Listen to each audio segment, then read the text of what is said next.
মুসলমানের যে মেয়েরা মাদ্রাসায়, এ আয়েশা সিদ্দিকা মহিলা মাদ্রাসা, এই বালিকাদের এই মাদ্রাসা একদিন হাসরের ময়দানে টের পাবেন। ছোট্ট মাসুম যে মেয়েরা আল্লাহর কোরআন পড়ে, সেই পৃথিবীর হাজারো রূপসী সুন্দরী বাহিরে বেপর্দার বেহায়ার জীবন যারা কাটায়, তাদের চাইতে রবের কালাম পড়ে যেই কন্যা, হিজাবে ঢাকা, বোরখায় ঢাকা, এমন পবিত্রা কন্যা, সে এই কায়নাতের সর্বশ্রেষ্ঠ নারী। আল্লাহ নবী সাল্লাল্লাহু আলাইহি সাল্লাম বলছেন, কোন ঈমানদারের জন্য দুনিয়ায় যত সম্পদ, যত নিয়ামত, দুনিয়াবি যত নিয়ামত হতে পারে, আল্লাহর ভীতির পরে, ইবাদতের পরে, আমলের পরে, তাকওয়ার পরে, আখিরাতের বন্দিগির পরে দুনিয়াবি যত জিনিস মানুষের অর্জন হয়, তন্মধ্যে রাসূলুল্লাহ সাল্লাল্লাহু আলাইহি সাল্লাম বলছেন, একজন মুমিনের সর্বশ্রেষ্ঠ অর্জন দুনিয়াবি একজন নেককার স্ত্রী। হ্যাঁ, হাদিস, মাস্তাফাদ আল মুমিন মিন বাদি তাকওয়াল্লাহ আল মারআতুস সালিহা। এক পবিত্রা, সতী, সাধ্বী, চরিত্রবান, নেককার, রবের সেজদা দেয়, মালিকের কোরআন পড়ে, নিজের ইজ্জতের হেফাজত করে, সম্ভ্রম রক্ষা করে, আব্রু রক্ষা করে, নিজের পর্দার গুরুত্ব দেয়। আল্লাহ নবী সাল্লাল্লাহু আলাইহি সাল্লাম বলেছেন, এটা কোনো মানুষের দুনিয়ার শ্রেষ্ঠ অর্জন। দুনিয়াবি এই বাড়ি গাড়ি, সম্পদ, অর্থ, বিত্ত, টাকা পয়সা, জায়গা জমি, ক্ষমতা যা পাচ্ছে দুনিয়া, তার মধ্যে সর্বশ্রেষ্ঠ অর্জন। যুবক বন্ধু, আজ বুঝবা না, মোবাইলের নারী দেখা সহজ, রাস্তার নর্তকী দেখা সহজ, বেহায়া নারী দেখে দেখে তুমি তো মনে করছো খুব মৌজে আসো। না বন্ধু, যদি কোনো দিন বিবাহের পরে যখন দেখবা তোমার স্ত্রী 2 নম্বর, তোমার স্ত্রী চরিত্রহীন, তোমার স্ত্রী পরকীয়ায় আসক্ত, তোমার স্ত্রী মোবাইলে পরের পুরুষ দেখে আসক্ত, সেদিন বুঝবা বাপ, দুনিয়া কত কঠিন। সেদিন আর আখিরাতের জাহান্নামের আগুন জ্বলতে হবে না, তোমার হায়াতে, তোমার কলিজার মধ্যেই জাহান্নামের আগুন জ্বলে উঠবে। এক চরিত্রহীন নারী, বেপর্দা বেহায়া নারী যার জুটে বিবাহিত স্ত্রী হিসাবে, তার জীবনে আর জাহান্নাম লাগে না, ওইটাই যথেষ্ট। কসম আল্লাহ, ওইটাই যথেষ্ট। এজন্য তাফসীরের মধ্যে আছে, রব্বানা আতিনা ফিদ দুনিয়া হাসানা ওয়া ফিল আখিরাতি হাসানা ওয়া কিনা আযাবান নার। এই আয়াত আমরা সবাই পারি না, এই দোয়াইটা অধিকাংশ মুসলমান এই দোয়াইটা পারে। ইমাম সাহেবরা, ওলামায়েরা, ওয়াইজরা, আউলিয়ারা, সব শ্রেণীর মুসলমান নেককাররা বেশি বেশি এই দোয়াটা পড়ে, রব্বানা আতিনা ফিদ দুনিয়া হাসানা। আল্লাহ, দুনিয়ায় আমাকে যা হাসানা, যা পবিত্র, যা উত্তম তা দেন। পুরা দুনিয়া লাগবে না আমার, উত্তমটা দেন, হালালটা দেন। ওয়াফিল আখিরাতি হাসানা, আখিরাতেও মাওলা আমারে যা উত্তম তাই দিয়েন। ওয়াকিনা আযাবান নার, আর মাওলা আপনি আমারে জাহান্নামের আযাব থেকে বাঁচায় দিয়েন। এই দোয়া। এখন এই দোয়ার অনেক তাফসীর আছে। হযরত আলী রাদিয়াল্লাহু তাআলা আনহু, নবীজির সাহাবী আলী, হাসান হুসাইনের বাবা, হযরতে ফাতেমা রাদিয়াল্লাহু তাআলা আনহার স্বামী, হযরত আলী ইসলামের 4র্থ খলিফা, নবীর কলিজার টুকরা হযরত আলী রাদিয়াল্লাহু তাআলা আনহু এই আয়াতের এই দোয়ার একটা ভিন্ন তাফসীর করছেন। তাফসীরে কুরতুবিতে আমরা পড়ছি, উনি বলছেন, রব্বানা আতিনা ফিদ দুনিয়া হাসানা, হে আল্লাহ, দুনিয়াতে আমাকে যেটা হাসানা সেটা দেন, উত্তম। তো এর অর্থ হইল, আয় আল্লাহ, দুনিয়াতে আমাকে একজন নেককার স্ত্রী দেন। অফিল আখিরাতি হাসানা, আর আখিরাতে যা উত্তম তা আমাকে দেন।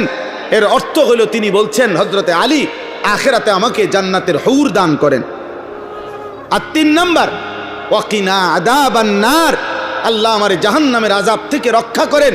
এর অর্থ হইল, আল্লাহ আমাকে মন্দ স্ত্রী, মন্দ নারী থেকে হেফাজত করেন।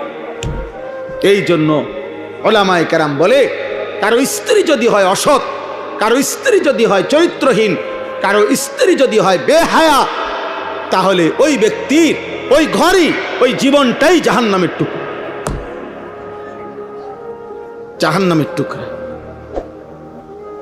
এজন্য যুবক ভাই, কিশোর ভাই, নওজোয়ান, প্রতিনিয়ত নারী ছবি দেখে মোবাইলের অশ্লীল তোমরা দৃশ্য যারা দেখো, ভিন নারীর ছবি দেখো, কি চাচ্ছ তার কাছ থেকে? বলো বাবা, তার কাছ থেকে তুমি কি চাও? মানে তারে দেখে তোমার কি মন চাচ্ছে? জিনা করতে?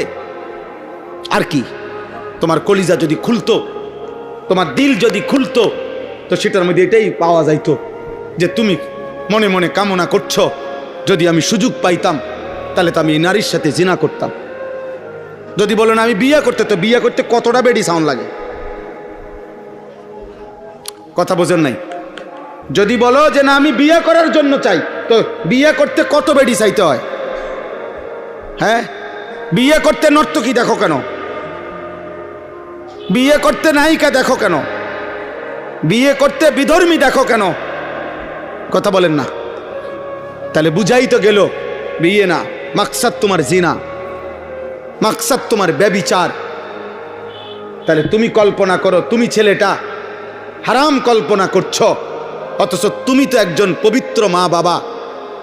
যেই মা বাবা স্বামী স্ত্রী ছিল, ইসলামের বিধান মেনে, আল্লাহর হুকুম মেনে বিবাহের পবিত্র বন্ধনে একত্র হয়ে ওই স্বামী স্ত্রীর পরম ভালোবাসা, হালাল পদ্ধতিতে বিবাহের পবিত্র সম্পর্কের মাধ্যমে তুমি এই পৃথিবীতে আসছো। এবার তুমি যা করতে চাচ্ছ সেটা তো হারাম সম্পর্ক ছাড়া আর কিচ্ছু না। তাহলে এর পরবর্তী প্রজন্ম যদি তোমার হাত ধরে আসে, তো সেটা কি উত্তম হবে না নিকৃষ্ট হারাম হবে? তাহলে তুমি কি ভাবতেছো? বোঝো না মিয়া? বোঝো না? 16 বছর বয়স, এত নারী দেখো কেন? এত মহিলা দেখো কেন? এত অসভ্য ছবি দেখো কেন বাপ? এত কম বয়সে এত বড় চরিত্রহীন হয়ে গেলা? এত অল্প বয়সে এত উলঙ্গ ছবি দেখে ফেললা? এবার তো তোমার আর পৃথিবীর সুন্দরী বউ এনে দিলেও তোমার তৃপ্তি হবে না, কারণ তুমি না আরো এর চাইতে অসৎ দেখছো। আল্লাহর কসম, নবী বলছে নারী যখন বেপর্দা হয়, শয়তান তাকে সর্বোচ্চ আকর্ষণীয় করে, উঁচু করে, লোভনীয় করে তুলে ধরে, দেখায়। আল্লাহ রসুল বলছেন ফাইদা খারাজাত ইস্তাশরাফাহা শাইতান। নারী হচ্ছে আওরাত, নারী হচ্ছে আড়ালের বস্তু, নারী হচ্ছে লুকিয়ে থাকার বস্তু। কন্যা হচ্ছে লুকিয়ে থাকবে, যে তার আত্মসম্মান রাখবে, যে পুরুষ তুমি ভদ্রচিতভাবে শরীয়ত সম্মত পদ্ধতিতে বিবাহের পবিত্র সম্বন্ধের মাধ্যমে আসো, কোনো আপত্তি নাই, কিন্তু আমি নারী, আমার ইজ্জতের দাম অনেক। এজন্য আমরা কিতাবে পড়ছি, যেই মেয়ে বেপর্দা, যেই মহিলা বেপর্দা, ছেলেরা আমার এই কথাটা মনে রাখো বাবা, সবাইরে বলি, যেই মহিলা বেপর্দা, যেই মেয়ে বেপর্দা, আল্লাহর কসম সে নিজেকে একদম সস্তা কম দামি পণ্য হিসাবেই বাজারে তুলে দিছে।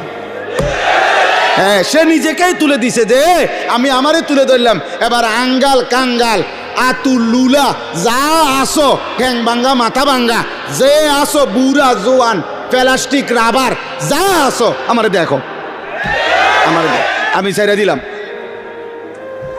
সে নিজেকে মূলত লাঞ্ছিত করে, সে নিজেই নিজেকে ছোট করে ফেলে।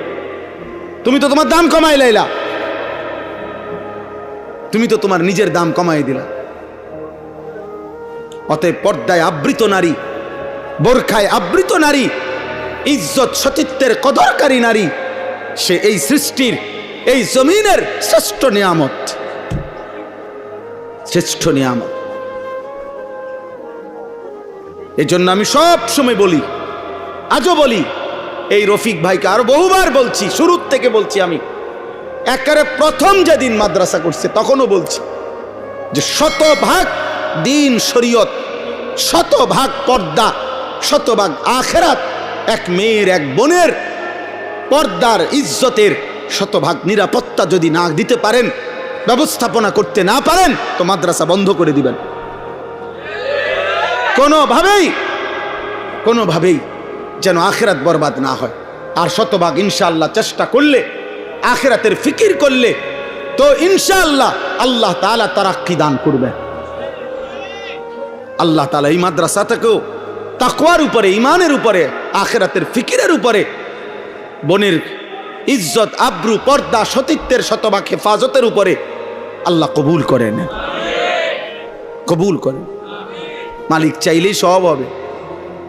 জমি হইলে বরাটের টাকাও হইব, বরাটে হইলে ভবনও হইব, সব হবে, সব হবে, সব হবে। আল্লাহ তাআলা বলছে ওয়া নুনাজ্জিলুহু ইল্লা বিকাদারিন মা'লুম।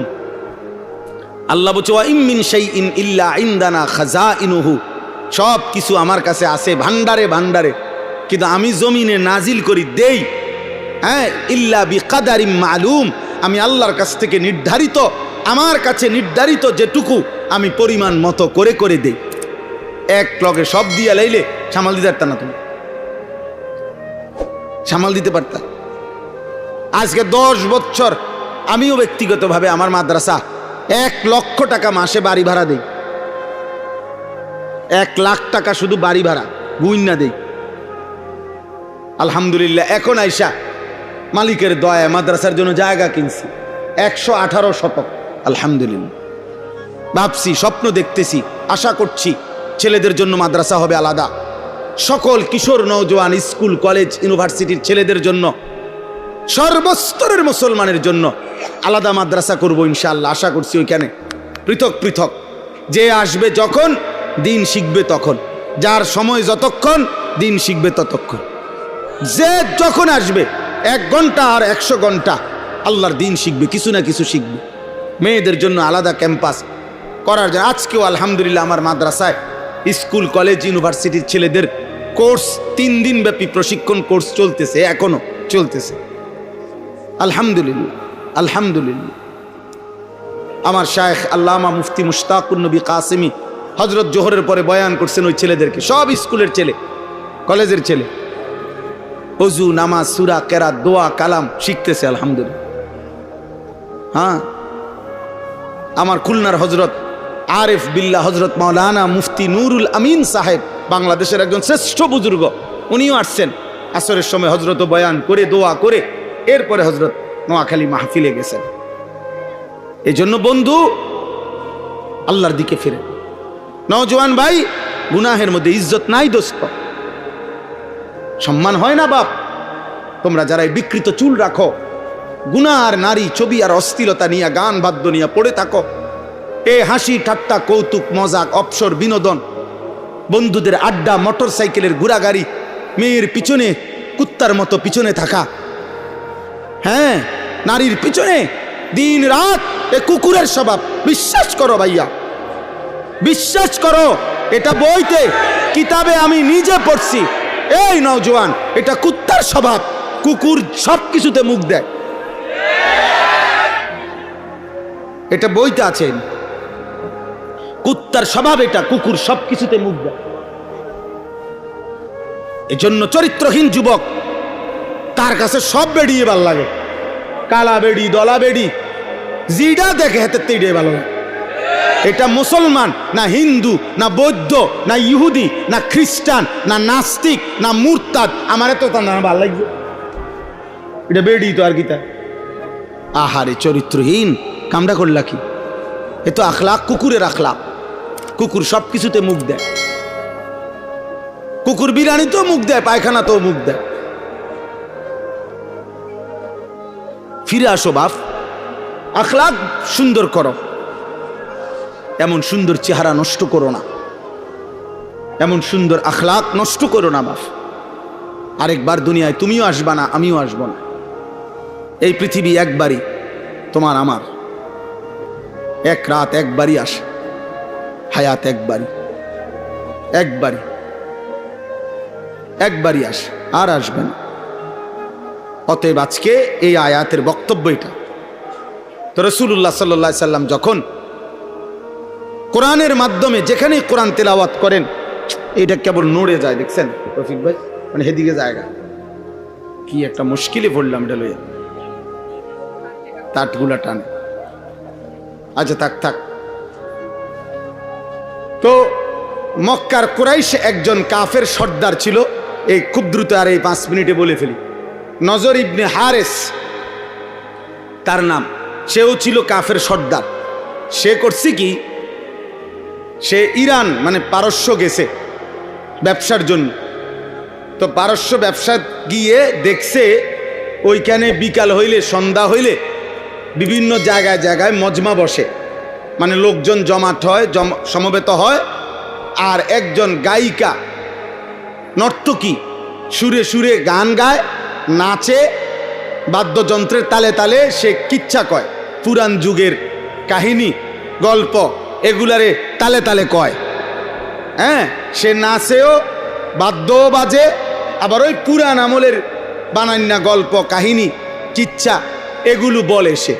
আর বাকিরা খুব মনোযোগ দিয়া মজা কইরা খুব বড় বড় চোখে তাকাইতেছে। হ্যাঁ, কি মর্মান্তিক কথা কইতেছে আল্লাহ।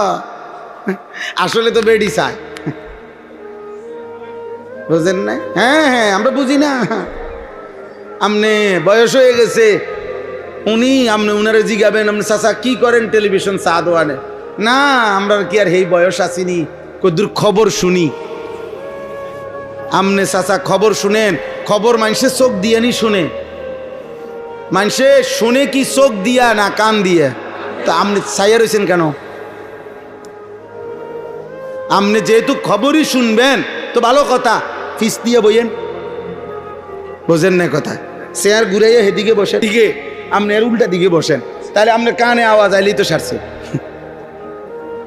আপনার খবরের তো দরকার, তো আপনি খবর কানে ঢুকলেই তো হইলো। আপনি না বলে খবর চান,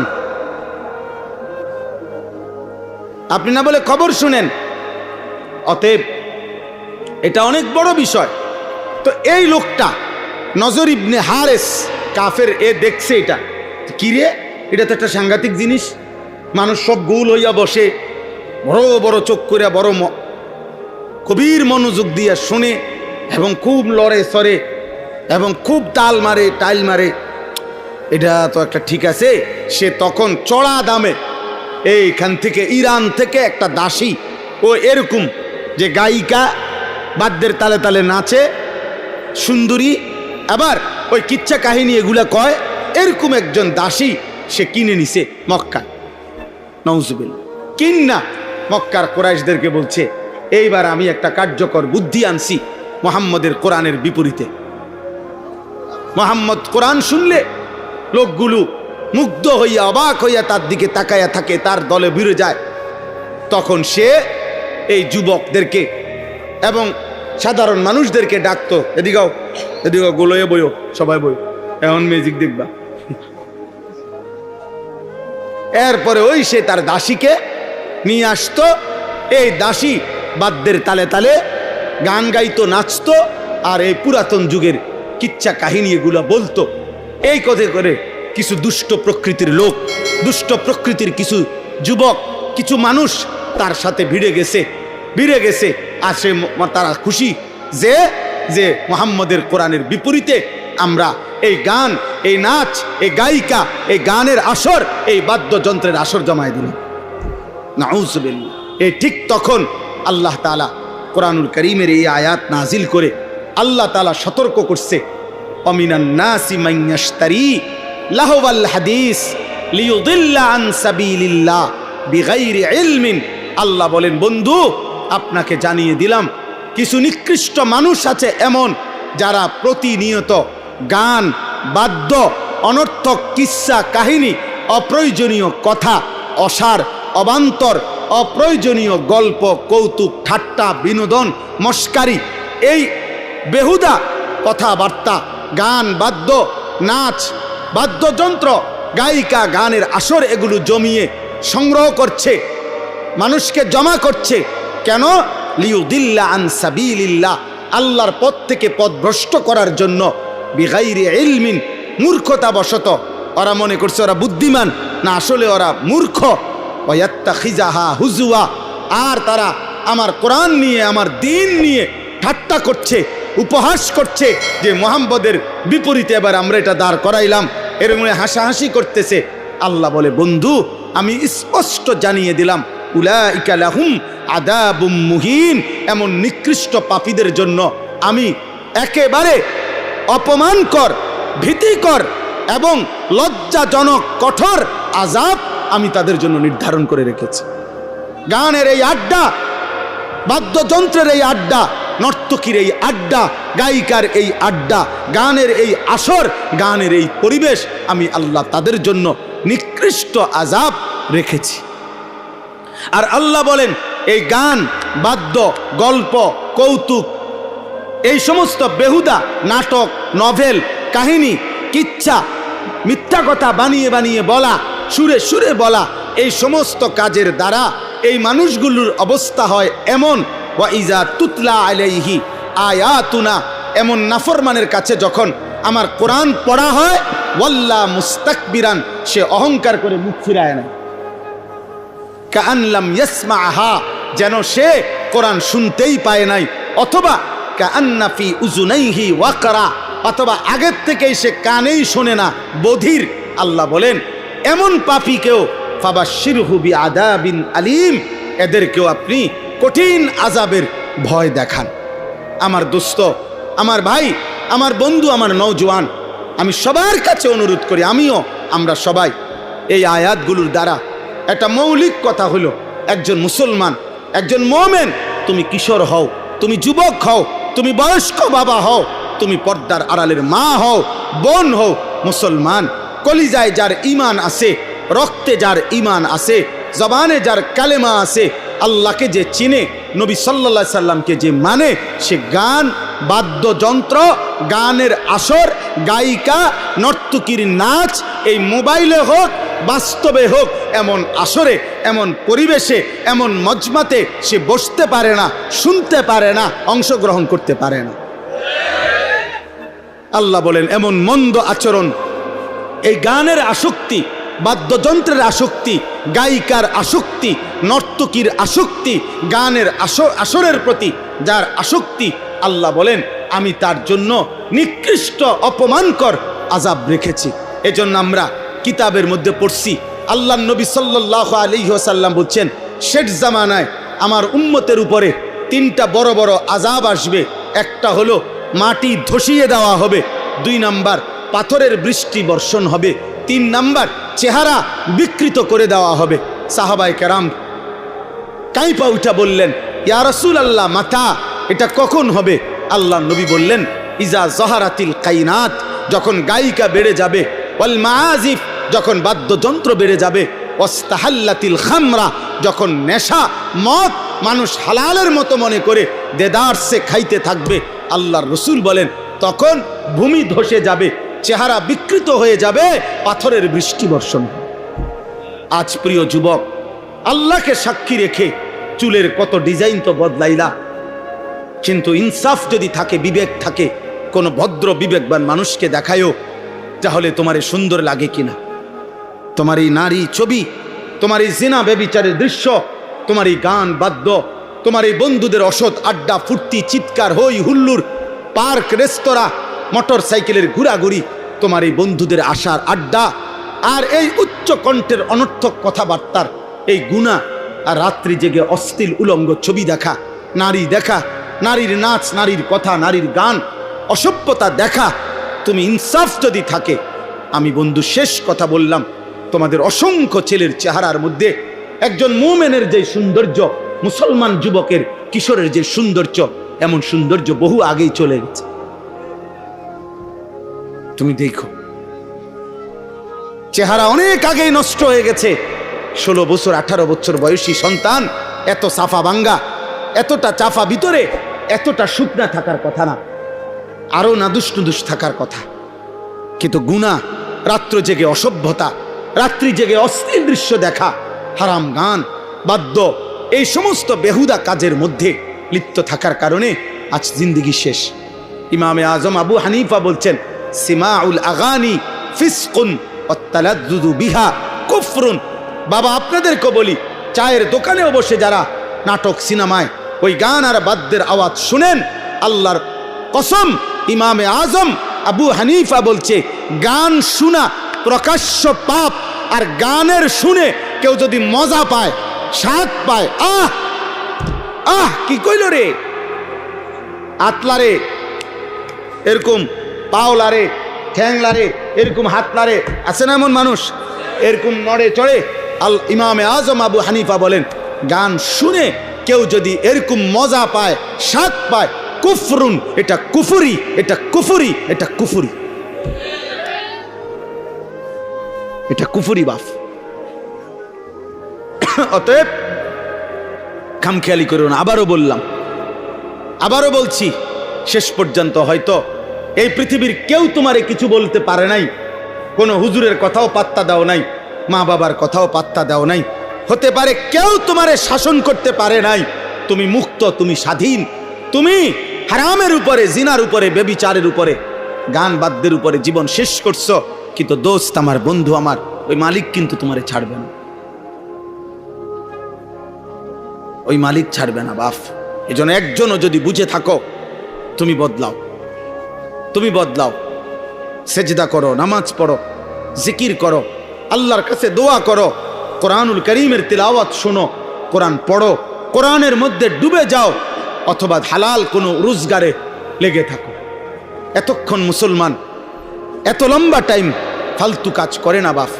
এই 3 ঘন্টা, 6 ঘন্টা, 9 ঘন্টা দিনের পর দিন তোমরা যারা বেহুদা নষ্ট করছো, এগুলো দিয়ে যদি দুনিয়া কামাই করতা, তাহলেও কিছু টাকা রোজগার হইতো। তুমি যদি মাটি কাটতা, তাইলেও কয়টা টাকা পাইতা। তুমি যদি মুড়ি বাজদা, সিরা বাজদা, তাইলেও কিছু টাকার সিরা বেচতে পারত। কিন্তু অনাদরে, অবহেলায় না দুনিয়া কোনো হালাল উপার্জন করলা, না আখেরাত কোনো উপার্জন করলা, নষ্ট করে দিলা। এই রাত আর আসবে না। আল্লাহ আমাদেরকে হেফাজত করেন। আমাদের চোখের দিকে তাকায়া ওলামায়ে কেরাম এখানে 2 পাশে বসা আছে। ওলামায়ে কেরামের চেহারার দিকে তাকিয়ে আল্লাহর কথা শুনলে ইনশাআল্লাহ বরকত হবে। মানুষের জিন্দেগির সবচেয়ে বেশি পরিবর্তন নজরের বরকত, চোখের বরকত। বিষয়টা তো এটাই সত্য যে আসলে জনপ্রিয়তা, সুনাম, খুব পরিচিতি, আসলে এটা তেমন কিছুই না, আহামরি কিচ্ছু না। আখেরাতের বিবেচনায়, পরকালের বিবেচনায়, আখেরাতের হিসেবে জনপ্রিয়তার কোনো 2 পয়সাও মূল্য নেই। আমারে যদি 1 কোটি মানুষও চিনে, তাহলে আমার কবরের আযাব মাফত, তাহলে আমি এটা দিয়ে করবো কি? আমি তো কোনো প্রার্থী না, আমার তো কোনো মার্কা নাই, তাহলে দুনিয়াবি কোনো পদ পদবীরও আমি প্রার্থী না, তাহলে আখেরাতেও তো আমার কবরের আযাব মাফ হবে না। আমারে যদি 1 কোটি মানুষ, 10 কোটি মানুষও চিনে, আপনাদের কারো কবরের আযাব মাফ হবে? তাহলে আমার পরিচিতি দিয়ে আপনাকে কি লাভ? আমারে চিনলে আমনে লাফাইলে কি লাভ? চিনে আমারে লাফান আমনে। এই জন্য আসলে এই জনপ্রিয়তা, এগুলো দিয়ে বক্তা, শ্রোতা কারো কোনো ফায়দা নেই, আসলেই নেই। আখেরাতের দৃষ্টিতে ধোঁকা। ওয়ামাল হায়াতুদ দুনিয়া ইল্লা মাতাউল গুরুর। আল্লাহ তাআলা বলছেন আখেরাতের জীবন ধোঁকা। এজন্য প্রিয় ভাই, নওজোয়ান, বয়স্ক বাবা, সবাইরে অনুরোধ করি, আল্লাহর কথা মহব্বতের সাথে, আখেরাতের প্রেরণা নিয়ে মনোযোগ দিয়ে শোনা উচিত, মনোযোগ দিয়ে শোনা উচিত। এটাই বাস্তবতা। এজন্য আমি অনুরোধ করছি সব ছেলেরা, যার যেটুক সম্ভব হয় বসে শুনলে, চেহারার দিকে তাকায়া শুনলে বরকত হবে। যদি ভিজা না থাকে, প্রয়োজনে যদি কষ্ট করে হলো জুতা, নিজেদের জুতা একসাথ করে, তো এটার উপরে বসো। কিন্তু বাস্তব কথা হলো আল্লাহর কথা বসে শুনলে, মনোযোগ দিয়ে শুনলে, চুপ থেকে শুনলে, আল্লাহ তাআলা ওয়াদা দিছে এটা বরকত হবে। আল্লাহর আদেশ কোরআনুল কারীমে আছে, আল্লাহ তাআলা আদেশ করছে, ফাসতামিউ লাহু ওয়া আনসিতু। আমার কথা যখন বলা হয়, পড়া হয়, আমার কোরআন, তখন তোমরা মনোযোগ দিয়ে শোনো এবং চুপ থাকো। এটা আল্লাহ আদেশ করছে। ফাসতামিউ লাহু, তোমরা মনোযোগ দিয়ে শোনো, ওয়া আনসিতু, এবং চুপ থাকো, লাআল্লাকুম তুরহামুন। আল্লাহ বলেন এতে করে অবশ্যই তোমাদের উপরে রহমত বর্ষিত হবে। রহমত বর্ষিত হবে মানে কি? তাফসীরের মধ্যে আছে মানে আল্লাহ তাআলা তোমাকে ওই শুনবার বরকতে আমল করার তৌফিক দিবে, আমল করার সুযোগ দিবে। কম বেশি ইসলামী কথা সকলেই আমরা জানি। আজকে 10 বছর যাবত যে কোনোদিন 5 ওয়াক্ত নামাজ পড়ে না, সেও জানে যে নামাজ 5 ওয়াক্ত। আজকে 30 বছর ধরে যে সুদ খায়, সেও জানে সুদ খাওয়া হারাম। তাহলে এইটুকু জানা তো যথেষ্ট না, বরং জানাটা তখনই সার্থকতা যখন তা আমলে পরিণত হয়। এই জন্য ভাই এতটুকু সবাই জানে, এরকম কম বেশি কথা সবাই জানে। এর জন্য বক্তা আইসা যা বলবে আপনারা তাই জানেন। কোনো গুনাহ করা যাবে না, কোনো নেকি ছাড়া যাবে না। কবর, হাসর, মিজান, ফুলসেরাত, আখেরাত, ঈমান, আমল, সেজদা, আল্লাহর গোলামি, বন্দিগি, একটা গুনাহ ছেড়ে দেওয়া, এই কথা এইটি তো জানেন। তাহলে আর নতুন কি বলতাম? নতুন করে কি বলবো? কিছুই বলার নেই। যুগ যুগ ধরে 1450 বছর ধরে নবী সাল্লাল্লাহু আলাইহি ওয়াসাল্লাম, সাহাবায়ে কেরাম, আউলিয়ায়ে কেরাম, উলামায়ে কেরাম, আল্লাহর প্রিয় বান্দাগণ যা বলে গেছেন তাই কথা। আজও এই তাই কথা, কিয়ামত পর্যন্ত এগুলোই কথা। কিয়ামত পর্যন্তই নামাজ 5 ওয়াক্ত, কিয়ামত পর্যন্তই রোজা ফরজ। যেটা হারাম এটা হারাম। আল হালালু বাইয়িন ওয়াল হারামু বাইয়িন। নবী সাল্লাল্লাহু আলাইহি সাল্লাম বলেন, যা কিছু হালাল তা স্পষ্ট, যা কিছু হারাম তাও স্পষ্ট। মানে আমি স্পষ্ট বলে গেছি। নবীজি বলছেন, তারাকতুকুম মুহাজ্জাতান বাইদা। নবীজি সাল্লাল্লাহু আলাইহি সাল্লাম বলেন, উম্মত, এই 23টি বছরে আমি তোমাদেরকে সকাল দিবা নিশি যত কথা বলছি, সব কিছু মিলিয়ে আমি তোমাদেরকে একটি আলোকিত, যখন সূর্য সকালে উঠে আকাশ একদম ফর্সা আলোকিত হয়, পরিষ্কার হয়ে যায়, এক বিন্দু মেঘের কোনো ছিটে ফোঁটাও নাই, অন্ধকারাচ্ছন্নতা নাই, একদম পরিষ্কার ধবধবে আলোকিত সূর্যের প্রখর দিন। নবীজি বলেন, আমি এমন একটি দিনের উপরে আমি রাসূল তোমাদেরকে রেখে গেলাম, লাইলুহা কা নাহারিহা, যে দিনের উপরে আমি তোমাদেরকে রেখে যাচ্ছি তার রাত দিনের মতোই বরাবর।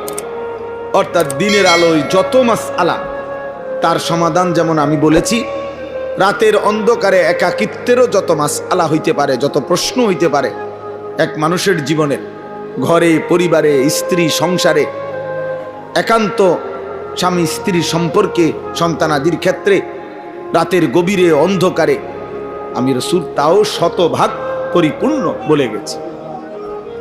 কোনো কিছুই অস্পষ্ট রাখি নাই। সাহাবায়ে কেরাম সাক্ষী দিছেন আরাফাতের ময়দানে, আরাফার ময়দানে হজ্জের সিজনে 9 জিলহজ হজ্জের দিন 1.25 লাখ সাহাবী একসাথে সাক্ষী দিছেন, হে নবী, আমরা আপনার কাছ থেকে পুরা দিন বুঝে পাইছি। আদাইতার রিসালা, আপনি আপনার উপরে রিসালতের দায়িত্ব পূর্ণ আদায় করেছেন। বাল্লাগতার রিসালা আদাইতাল আমানা, আপনি আপনার উপরে আমানত আদায় করেছেন। ওয়া কাশাফতাল গুম্মা, আপনি সমস্ত অন্ধকার আলোকিত করে দিয়েছেন। ওয়া নাসাহতাল উম্মা, আপনি আপনার জাতিকে 100% পূর্ণ নসিহত করেছেন। ওয়া জাহাদতা ফি সাবিলি রাব্বিক, আপনি আপনার রবের পথে দিবানিশি জিহাদ করেছেন। অর্থাৎ আমরা আপনার কাছ থেকে হালাল হারাম, করণীয় বর্জনীয়, কিয়ামত পর্যন্তের জন্য যা দরকার তা বুঝে পাইছি। হাদিসের মধ্যে আছে, আল্লাহর নবী সাল্লাল্লাহু আলাইহি সাল্লাম একদিন ফজরের নামাজের পরে শুরু করছেন মসজিদে নববীতে বয়ান, সাহাবাদেরকে নসিহত। সেদিন তিনি মাগরিবের নামাজের পূর্ব পর্যন্ত একটানা, ফজর থেকে মাগরিব একটানা নবী সাল্লাল্লাহু আলাইহি সাল্লাম শুধু নামাজ পড়ছেন আবার বসছেন, নামাজ পড়ছেন আবার বসছেন, এইভাবে লম্বা বয়ান করছেন। সাহাবী আবু জাইদ আনসারী তিনি বলেন, কিয়ামত পর্যন্ত যা হবে এই সৃষ্টি জগতে তার সব কিছু তিনি সেদিন আমাদের সামনে পেশ করেছেন। তাহলে বাস্তবতা হলো, দুর্ভাগ্য হলো আমাদের যে আমরা পড়ি না, জানার চেষ্টাও করি না। জানার চেষ্টা করি এই মুখস্থ দুই একটা শব্দে, দুই চার কথায় আমরা নিজেদেরকে মুসলমান মনে করে হায়াত পার করে দিচ্ছি। নিজস্ব খেয়াল খুশি মতো অনেকে নামাজ পড়ে, 30 বছর 40 বছরে একটা বার যাচাইও করে নাই কোনো উপযুক্ত আলেমের কাছে যে হুজুর আসলে নামাজটা হয় কিনা, হুজুটা হয় কিনা, সুন্নাত মোতাবেক আদায় হচ্ছে কিনা। আর কিশোর নওজোয়ান অগণিত জেনারেল পড়ুয়া অনেক ছেলে, ওরা ফরজ গোসল কিভাবে করে তাও জানে না, আবার হালাল হারাম কি তাও জানে না, শিরিক কাকে বলে, কুফর কাকে বলে, আখেরাত বলতে কি বুঝায় প্রকৃত অর্থে ও জানে না। কত শব্দ উচ্চারণ করলে ঈমান চলে যায়, কত বিশ্বাস লালন করলে ঈমান চলে যায়। আহা, সে তো জানেও না, সে বুঝেও না, সে তো বুঝেও না। শুধু আমি জানি আমি মুসলমান, না রে ভাইয়া, এত ছোট্ট কথা, ইসলাম এত সহজ হয়ে গেলে 23 বছরে তাহলে নবী সাল্লাল্লাহু আলাইহি সাল্লাম কি করলেন? এত বড় কোরআন তাইলে 30 পারা কোরআন 23 বছরে কেন নাজিল করলেন? রাসূলুল্লাহ সাল্লাল্লাহু আলাইহি ওয়াসাল্লাম দিবানিশি তাহলে কি বললেন, কেন বললেন, কার জন্য বললেন? এই জন্য বাস্তবিক অর্থে ইলম, মাদ্রাসা, কোরআন সুন্নাহর জ্ঞান, এটার থেকে উম্মত মুসলিম সম্প্রদায় কিয়ামত পর্যন্ত কোনোদিন বিমুখ হইতে পারবে না। এমন কোনো সুযোগ নাই কিয়ামত পর্যন্ত, ইসরাফিলের ফু পর্যন্ত যে এই কথা বলবে যে মাদ্রাসার আর দরকার নেই। মন আমরা সব বুঝি না, এমন হবে না। প্রতিনিয়ত তো নতুন বাচ্চা জন্ম নিচ্ছে, ওদের দিন, ওদের ঈমান প্রতিটা বছর পার হয়, মানে কোটি কোটি মানুষের উপর দিয়েই একটা বছর পার হয়। 14 বছরওয়ালা 15 বছরের হয়, 3 বছরের বাচ্চা 4 বছরের হয়, 60 বছরের চাচা 61 বছর হয়, 70 বছরের চাচা 71 বছর হয়। তাহলে এই একটা বছর, একটা সময়, একটা রাত তো বিভিন্ন বয়সী কোটি কোটি মানুষের উপর দিয়া কি হয়, পার হয়, পার হয়। ছেলেরা, আমি আবারও বলছি, মোবাইল নিয়ে অসভ্যতা করো না।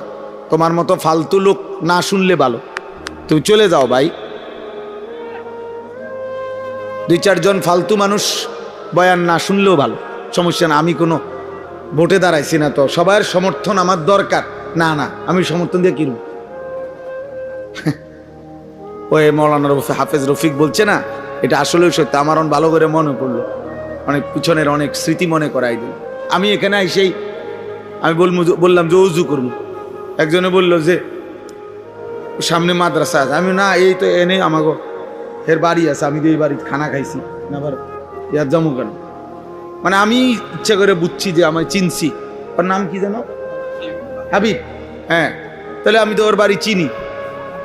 এইখানে আমি আসছি, এই মসজিদে বয়ান করছি, 20 জন 50 জন মানুষের সামনে বয়ান করছি। কত 20-25 জন? হ্যাঁ, খালাস, কোনো সমস্যা নাই দোস্ত। সেদিনও আনিসুর রহমান, আজও আনিসুর রহমান। টাইটেল দিয়া কোনো লাভ নাই, ধোকা ধোকা। আন্তর্জাতিক খ্যাতি সম্পূর্ণ মুফাসসির কোরআন, এগুলো আমগো বাংলাদেশের সব বক্তায় আল্লাহর মেহেরবানি খনি। আন্তর্জাতিক মুফাসসির কোরআনের সবচেয়ে বড় খনি হলো বাংলাদেশ। জেন দিয়া আমরা লারা দিবেন দে বাইরে খনি, এটা খনি। সেদিন একজনে বলতেছে, এক বক্তার নাম বলতেছে, দেখি মাইকে, ভারত বাংলাদেশ বিজয় করে যিনি এখন আমাদের এলাকায় আসছে। আমি খাইছে রে, ভারত বাংলাদেশ বিজয় হয়ে গেল, আমরা জানলাম না। এত বড় ঘটনা কইটা গেল, এত বড় ভারত বিজয় হলো কোন দিন? দোস্ত, এ কোনো কিছুই না। একজনের জন্য যে পরিমাণ গুরুত্ব, 1 লক্ষের জন্য সেই পরিমাণ গুরুত্ব। রাসূলুল্লাহ সাল্লাল্লাহু আলাইহি ওয়াসাল্লাম বলেছেন, ফাওয়াল্লাহি লা আন ইয়াহদিয়াল্লাহু বিকা রাজুলান ওয়াহিদান খায়রুন লাকা মিন হুমুরিন নাম। নবী সাল্লাল্লাহু আলাইহি সাল্লাম বলেন, আল্লাহর কসম, নবীজি বলছেন, আল্লাহর কসম, তোমার দ্বারা একজন ব্যক্তি, রাজুলান ওয়াহিদান, একজন ব্যক্তি হেদায়েত পাওয়া, আল্লাহর পথ পাওয়া, গোটা আরবের সমস্ত দামি উট তোমাকে হাদিয়া দেওয়া, উপঢৌকন দেওয়ার চাইতে কোটি গুণে উত্তম। কয়জন? একজন। কোরআন শরীফে সূরা ইয়াসিনের মধ্যে আছে 3 জন রাসূল একটি এলাকায়, আমাদের নবীজির আগে একটি অঞ্চলে 3 জন রাসূল একসাথে ইমানের দাওয়াত দিছে, দিবা নিশি দাওয়াত দিছে এক এলাকায়। সেই ইনতাকিয়া শহরে 3 জন রাসূল, ফাআজ্জাজনা বিসালিসিন ফাকালু ইন্না ইলাইকুম মুরসালুন। এই 3 জন রাসূল মিলে দাওয়াত দিছে, রাসূল তার আল্লাহর পক্ষ থেকে। কিন্তু 3 জন রাসূলের দাওয়াতে, দিবা নিশির মেহনতে, এক বেলার বয়ান না, 1 ঘন্টার ওয়াজ না, দিনের পর দিন, মাসের পর মাস আল্লাহর দিকে ডাকছে মানুষকে। শেষ পর্যন্ত কোরআনে আছে সূরা ইয়াসিনে, ওই 3 জন রাসূলের দাওয়াতে ঈমান আনছে, ওনাদের অনুসারী হইছে কেবল একজন। কয়জন? ওয়াজাআ মিন আকসাল মাদিনাতে রাজুলুন। রাজুলুন মানে একজন লোক। এই হাবিবে নাজ্জার একজনই মানুষ, একজন। তাহলে এটাই মূল বিষয়। প্রিয় ভাই, প্রিয় নওজোয়ান, হিসাব কিন্তু আখিরাতের হিসাব, আখিরাতের হিসাব। তোমার হিসাব আখিরাত, আমার হিসাব আখিরাত। আখিরাতের কেমন হলো, আখিরাতের কি হবে, সেটা দেখার বিষয়। ওয়াল্লাযীনা ইউতুনা মা আতাউ ওয়া কুলুবুহুম ওয়াজিলাতুন আন্নাহুম ইলা রাব্বিহিম রাজিউন। আল্লাহ বলেন, আমার প্রিয় বান্দা তারা, যারা আমার দেওয়া সমস্ত নিয়ামত, শরীর, স্বাস্থ্য, জীবন, যৌবন, সুস্থতা, ইজ্জত, সম্মান, প্রভাব, প্রতিপত্তি, পদ, পদবী, ঘর, সংসার, স্ত্রী, সন্তান, ছেলে, মেয়ে, বাড়ি, চাকরি, ব্যবসা, লেনদেন, জমি জমা, ফল ফুল, ফসল, সব কিছু আমি আল্লাহ যা দিলাম, তার সব কিছু যারা আমার পথে ব্যয় করে, আমার পথে ব্যয় করে, আমার নির্দেশনা মতো ব্যয় করে, আবার সাথে সাথে এ কথাও অন্তরে অন্তরে ভয় করে যে আমারে আল্লাহর কাছে ফিরতে হবে, কষ্ট তো করতেছি, হায় আমল নামা ডান হাতে জানি মিলবে নি, মিজানের পাল্লায় নেকি ভারী হবে কিনা, ফুলসেরাত পার হইতে পারবো কিনা, এই ভয়ে ভয়ে হাসরের মাঠের যে সেজদা দেয়, হালাল হারাম বাইসা চলে, বিবি বাচ্চাকে ঈমান আমলের উপরে রাখে, হারাম রোজগার করে না, খোদার কসম আল্লাহ বলেন, উলাইকা ইউসারিউনা ফিল খায়রাত, আমার এমন বান্দাদেরকে আমি আল্লাহ 24 ঘন্টা কল্যাণের দিকেই নিয়ে যাচ্ছি। অহুম লাহা সাবিকুন, তারা জান্নাতের রাস্তায়, কল্যাণের রাস্তায় পৌঁছে গেছে, জান্নাতের দরজা পর্যন্ত গেছে গা তারা। ফেরেশতা দরজা খুললেই জান্নাত, দরজা খুললেই জান্নাত। এজন্য আমি অনুরোধ করছি নওজোয়ান ভাই, কোনোভাবেই এই খ্যাতির মোহ, এই পদ পদবী, এই শাহওয়াত, তোমাদের এই নিজস্ব মনের চাহিদা, খেয়াল খুশি মতো চলা জীবন, দোস্ত আমার, এটা সুস্থ স্বাভাবিক জীবন নয়, সুস্থ স্বাভাবিক জীবন নয় ভাইয়া। ফেসবুকের একটা জিন্দিগি, তোমার একটা ছবি ফেসবুকে আসছে, এর মধ্যে সফলতার কিচ্ছু নাই, ফেসবুকের সাথে সফলতার কোনো সম্পৃক্ততা নাই। ফেসবুক মানুষের নিয়ন্ত্রিত, ফেসবুক কতগুলো মুশরিকের নিয়ন্ত্রিত, ইউটিউব কতগুলো মুশরিকের নিয়ন্ত্রিত। তাহলে এখানে কি আর আহামরি কি, আহামরি কি? এই পৃথিবীর সবগুলো মানুষও যদি দেখে তো কি আসবে আর কি যাবে? দেখার বিষয় হলো আমাকে তো আখিরাতে যাইতে হবে। ऐसे रहे या वैसे रहे वहां देखना फिर कैसे रहे। দুনিয়ায় ভাবে বা ওইভাবে, সুখে কিংবা দুঃখে, আনন্দ কিংবা বেদনায়, চাহিদা পূরণ হোক বা না হোক, একভাবে না একভাবে রাত্র ভোর হয়ে যায়। দিন সন্ধ্যা হয়ে যায়, মাস বছর গড়িয়ে যায়, হায়াত শেষ হয়ে যায়। এটা তো একভাবে না একভাবে চলেই যাবে। কিন্তু বুজুর্গানে দিন বলে ওয়াহা দেখ না ফের कैसे রাহে, ইমানদার লক্ষ্য করো সেখানে কেমন থাকবা,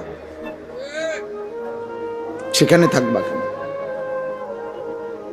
সেখানে থাকবা কেমন, আখিরাতে কেমন হবে।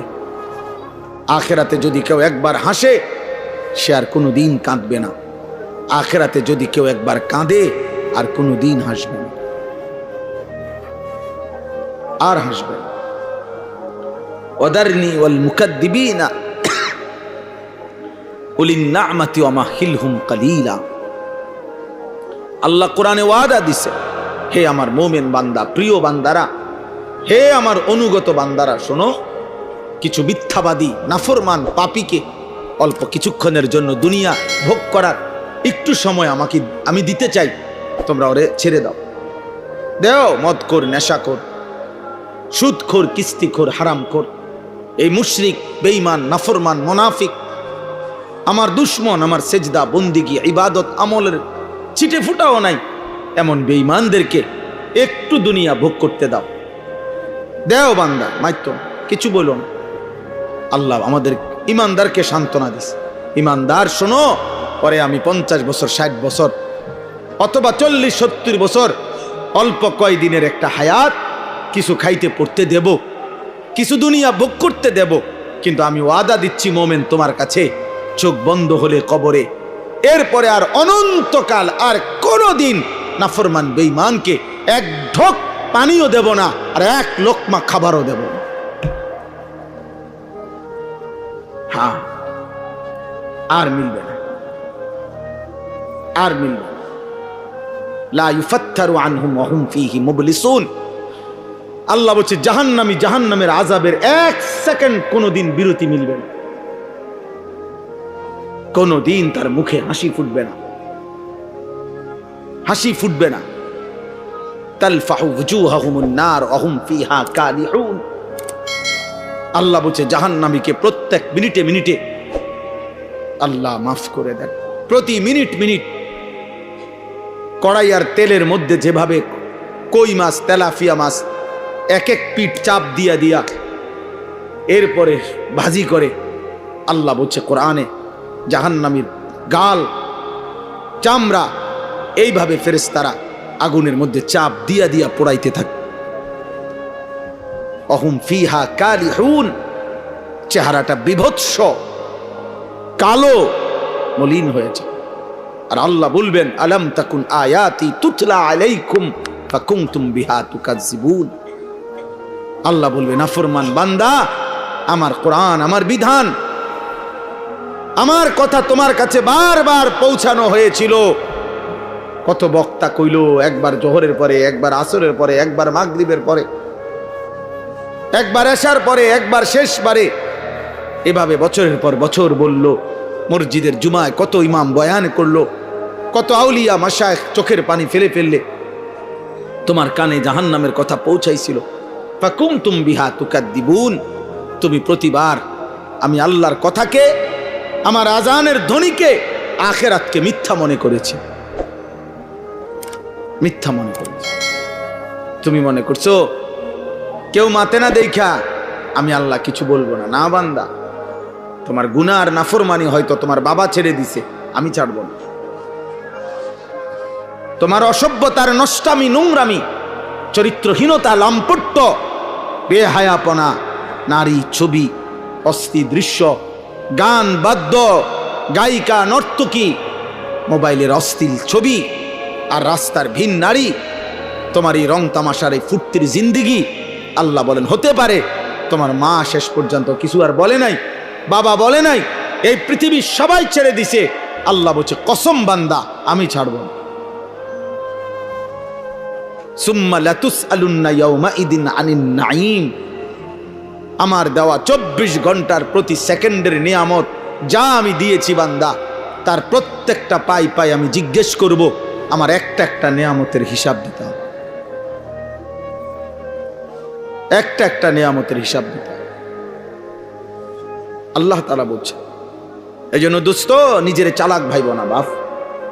কোনো মিথ্যাবাদী, কোনো পাপী, কোনো চরিত্রহীন, কোনো লম্পট, কোনো বেনামাজি, কোনো বেহায়া, কোনো হারাম উপার্জনকারী, সুদ, ঘুষ, কিস্তি, অবৈধ রোজগারকারী, ওজনে কম দেন, ধোকা দেন, প্রতারণা করেন, আপনি কখনোই চালাক ভাববেন না। লোকে আপনাকে মানুষ বলে না, বরং আপনার পাপের নামে আপনাকে চেনে। হ্যাঁ, আপনি বোঝেন না আর কি। মানুষ আর আপনার মানুষ বলে না, আর মানুষ সামনে পারুক অথবা পিছনে হইল আপনার সুদ করেই বলে, আপনার সুদ করে বলে।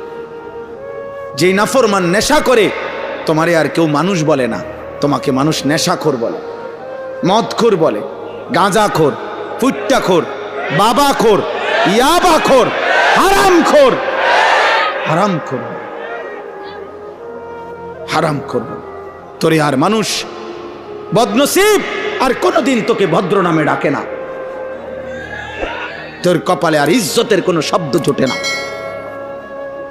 নিজের কপাল নিজে পুড়ে দিলা। হ্যাঁ, বেবিচারী বলে, জেনাকার বলে, নারীর পিছনে পিছনে ঘুরে, উলঙ্গ ছবি দেখে দেখে ঘুরে। পৃথিবী বোঝে না মনে করছো? সবাই বোঝে বাপ। তুমি যেমন ভাত খাও, আমরাও তো ভাতই খাই। হ্যাঁ, তামাশা ভাইব না। গুনাহ, অসভ্যতা আর অশ্লীলতার পরেও যারা হাসে, মনে রাখবা তোমার ব্রেনের সমস্যা, তুমি প্রতিবন্ধী, তোমার মানসিক সমস্যা। তোমার বিবেক হয়তো মরে গেছে অনেক আগে, তুমি জানো না। তোমার দিল অন্ধকার হয়ে পাথর হয়ে গেছে, হয়তো তুমি জানো না। তোমার কলিজা উল্টে গেছে। আল্লাহর নবী বলছে কিছু নাফরমান পাপী। তাইলে এটা দোস্ত বারবার এটা ভাবা উচিত, প্রিয় ভাই, ভাবা উচিত, একবার হলেও ভাবা উচিত। আল্লাহর নবী সাল্লাল্লাহু আলাইহি ওয়াসাল্লাম বলেন, কিছু মানুষ গুনাহ করতে করতে তার অন্তর উল্টানো কলসির মতো হয়ে যায়। যে কলস উল্টাইয়া ফেলে এবং উল্টা পিঠে আলকাতরা লাগায় ফেলছে, এবার আর ওই উল্টা পিঠে এক ফোঁটা পানিও আর জমে না। আল্লাহর নবী বলেন, এ নাফরমান পাপ করতে করতে তার অন্তর এভাবে উল্টানো কলসির মতো হয়ে যায়, যার কারণে একটা পর্যায়ে গুনাহ এত পরিমাণ জমে গেছে দিলে, নাফরমানি এত পরিমাণ জমছে, নামাজ না পড়তে পড়তে, হালাল না খাইতে খাইতে বছরের পর বছর চলে গেছে। একটা বছর পার হয়ে গেছে, 365 দিন কোনো দিন 5 ওয়াক্ত নামাজ পড়ে নাই, কোনো দিন ফজরের নামাজ পড়ে নাই। বছরের পর বছর প্রতিদিন ব্যবসা করতেছে, প্রত্যেক দিন ওজনে কম দেয়, প্রত্যেক দিন মিথ্যা বলে, প্রত্যেক দিন কাস্টমারকে ঠকায়, প্রতিনিয়ত সুদের লেনদেন করছে, স্ত্রী প্রতিদিন বেপর্দা, ঘরে প্রতিদিন টেলিভিশন চলছে। আল্লাহর নবী বলেন, একদিন দিল যদি উল্টে যায়, আল্লাহ যদি দিলটা উল্টায়া ফেলে উল্টা কলসির মতো, তো লা ইয়ারিফু মারুফান ওয়ালা ইউনকিরু মুনকারান, ওই নাফরমান আর কোনোদিন নেক কাজকে নেক হিসাবে চিনবে না, গুনার কাজকে গুনাই মনে করবে না।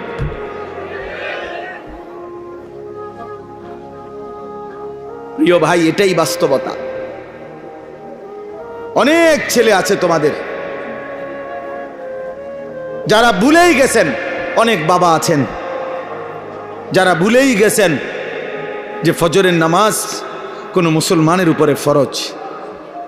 এত লম্বা সময় ফজরের নামাজ কোনোদিন পড়েন নাই, যার কারণে আল্লাহ বলছে, নাফরমান বান্দা ঠিক আছে, ঘুমিয়ে থাকো, তোমারে আর কোনোদিন উঠাবো না। এই নাফরমানি করতে করতেই একদিন জাহান্নামে পৌঁছিয়ে দেব। এমন অনেক মানুষ আছে যাদের কোনোদিন আর মনেও পড়ে না যে সুদ খাওয়া হারাম, গালি দেওয়া হারাম, বেপর্দা হওয়া হারাম। আহা, আল্লাহকে এইভাবে ভুলে যাওয়া, আখিরাতকে এইভাবে ভুলে যাওয়া, কবরকে এইভাবে ভুলে যাওয়া, নিজের দায়িত্ব, কর্তব্য, করণীয় ভুলে যাওয়া, বিশ্বাস করেন এটা জীবনের সবচেয়ে বড় পরাজয়। এটা এক মুসলমানের জীবনের সবচেয়ে বড় দুর্ভাগ্য যে সে আল্লাহ ভুলে গেছে। সে তার আখিরাত ভুলে গেছে, সে তার কবর ভুলে গেছে, সে তার পরকাল ভুলে গেছে।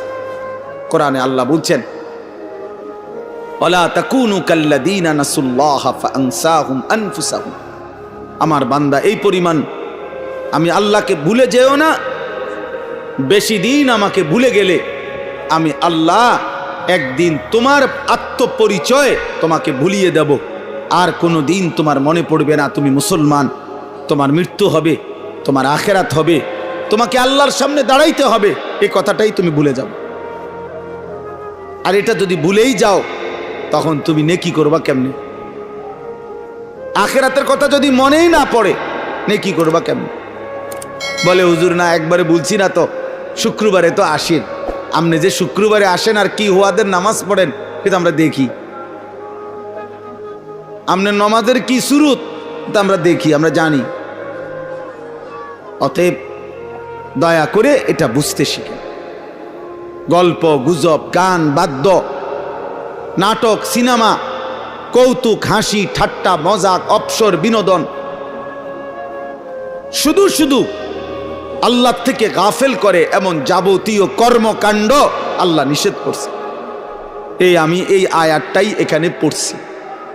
আর অল্প একটু সময় আমি এই দুইটা আয়াতের তর্জমাই শুনাইতে চাই। সূরা লোকমানের দুইটা আয়াত আমি পড়ছি। 21 নম্বর পারা, 31 নম্বর সূরা। সূরা লোকমান সূরাটার নাম। এই সূরার 6, 7 এই দুইটি আয়াত আমি তেলাওয়াত করেছি। আল্লাহ তাআলা এই দুইটি আয়াতের মধ্যে আল্লাহ তাআলা কি বলতেছেন একটু শোনেন। এটা বললেই ইনশাআল্লাহ আমার কথা শেষ। নওজোয়ান ভাই, বয়স্ক বাবা, সবাই রে বল, এক মুমিনের বড় সিফাত, একজন মুসলমানের একটি অন্যতম বৈশিষ্ট্য যে সে বেহুদা অনর্থক কাজ থেকে নিজেকে বিরত রাখে। আল্লাযীনা হুম আনিল্লাহ, ওই দেখেন, ওই দেখেন, ওই অসভ্য দেখেন, দেখছেন? তুমি দাঁড়াইয়া দেখাও ভাই তোমারে, সবাই একটা ছবি উঠাক। হ্যাঁ, ফেসবুকে দিবে তো তোমারে, অসুবিধা কি? অনেক পরিচয় বাইরে যাবে তোমার, এরপরে তুমি বাসে সাধু উঠতে যাইতে পারবা। পরিচিতির কারণে তার বৃত্তে বইতে পারতো না। মানুষের চিন্না লাইলে আর ভিতরে বইব কেমনে বেড়া? অন্ধকারের ভিতরও মোবাইল নিয়ে ব্যস্ত। ওই দিকেও একজন দেখছি। আমি ছেড়ে দেব না ভাই, আমি ছেড়ে দেওয়ার মানুষ না। আমি বলছি না আমি কম বেশি বুঝি না, আল্লাহর জন্য বলতে চাই, বলতেই থাকি আলহামদুলিল্লাহ। তো বলতেছিলাম, আমাদের প্রিয় নবী সাল্লাল্লাহু আলাইহি ওয়াসাল্লাম যখন মক্কার জমিনে ইসলামের দাওয়াত দিচ্ছিলেন, কালেমার দাওয়াত, তো মক্কার কুরাইশরা সর্বান্তকরণে হাজারো কৌশলে নবীজির কালেমার দাওয়াতের বিরোধিতা করতেছিল। শারীরিক নির্যাতন করত, গালিগালাজ করত, সাহাবায়ে কেরামের কাছে জুলুম অত্যাচার, ওনাদেরকে অনেক কষ্ট দিছে, নির্যাতন করছে। আবার নবীজি যাকে বুঝাইতো, নবী সাল্লাল্লাহু আলাইহি সাল্লাম সরে গেলে ওরা এসে আবার হেরে উল্টাটা বুঝাইতো। এরকম বহুভাবে তারা চিন্তা করত, বিরোধিতা করত। কিন্তু তারা দেখতো যে শত বিরোধিতার পরেও প্রতিদিন 2 জন 4 জন করে, 1 জন 2 জন করে হলেও মুহাম্মদ সাল্লাল্লাহু আলাইহি সাল্লামের লোক, মুহাম্মদের লোক বাড়তেছে। কোনোভাবেই তারা থামাইতে পারছে না। তখন তারা খেয়াল করছে যে আসলে আমরা এতভাবে নেতৃস্থানীয় পর্যায়ের লোক, আবু জাহেল, আবু লাহাব, উতবা, শাইবা, আস ইবনে ওয়াইল, ওয়ালিদ ইবনে মুগীরা, উবাই ইবনে খালাফ, উমাইয়া ইবনে খালফ, বড় বড় লিডার, আমরা এতভাবে বলতেছি, কাম হইতেছে না। ঘটনাটা কি? তখন তারা লক্ষ্য করছে যে মুহাম্মদের একটা বড় জাদু আছে, নাউজুবিল্লাহ। সেটা হলো সে যার সামনেই যায় তার উপর যে কোরআন সে বলে যে নাজিল হয়, এই কোরআন পড়ে শোনায়। আর এই কোরআনুল করিমের তেলাওয়াত কিছুক্ষণ শুনলে মানুষগুলো চুপ হয়ে যায়, একদম মুগ্ধ হয়ে যায়, দিল ঠান্ডা হয়ে যায়, এবং অল্প সময়ের পরে ওই লোকটা কালেমা পড়ে মুসলমান হয়ে যায়। তাইলে এইটার আওয়াজ, এইটার টান, এইটার সুর মুহাম্মদ সাল্লাল্লাহু আলাইহি সাল্লামের জবানে আল্লাহর কোরআন, তারা বুঝতে পারছে যে কোরআনের এই আওয়াজ, কোরআনের এই সুর, কোরআনের এই তেলাওয়াত মানুষের দিল বদলে ফেলে, দিল পাল্টায় ফেলে। তাকশাইরু মিনহু জুলুদুল্লাযীনা ইয়াখশাউনা রাব্বাহুম। আল্লাহ তাআলা বলেন, আমার যে বান্দার দিলে আমি আল্লাহর সামান্যতম ভয়ও আছে, আমার কোরআন শুনলে তার শরীরের ভেতর না শুধু বাহিরের পশমগুলো পর্যন্ত দাঁড়িয়ে যায়, দাঁড়িয়ে যায়। এটা কোরআনের বৈশিষ্ট্য। তোমরা তো বোঝো নাই বাপ, অনেক বাবা, অনেক ভাই, আহা, কারো 20 বছর, কারো 60 বছর, জীবনে কোনোদিন কোরআনুল করিম তেলাওয়াতও করতে পারেন না। আহারে দুর্ভাগ্য মানুষ। ওই মালিকের সামনে কেমনে দাঁড়াইবেন? মালিক যদি বলে 23 বছর আমি কোরআন নাজিল করেছি, 24,000 বার মোট জিব্রাইল নবীজির উপরে কোরআন নাজিল করছে, 24,000 বার আসছে, 24,000 বার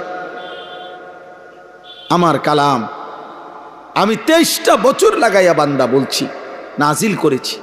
এমন পবিত্র, এমন শ্রেষ্ঠতম, এমন আজিমুশান, এমন হেদায়েতে ভরা, রহমতে ভরা, উপদেশে ভরা আমার কোরআন। একটা লাইন, একটা পৃষ্ঠাও দেখে দেখেও পড়তে পারো না।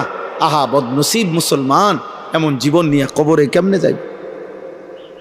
আমি অনেক ভাবি এটা, আমার খুব আফসোস। আহারে ওই জিব্বার কি মূল্য, যে জিব্বা তার মালিকের কালামই পড়তে পারে। ওই মুসলমান কত লক্ষ কথা বলল, অথচ সে তার রবের কথাই বলতে পারে।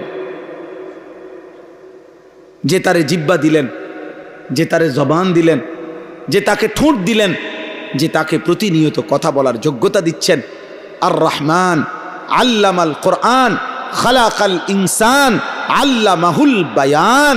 আল্লাহ বলছেন, আমি তো মানুষ সৃষ্টি করেছি, আমি তো তার ভাব, তার হৃদয়ের ভাষা, তার হৃদয়ের কথা বুঝে বলার মতো শতভাগ যোগ্যতা আমি আল্লাহই দিয়েছি, আমি দিয়েছি।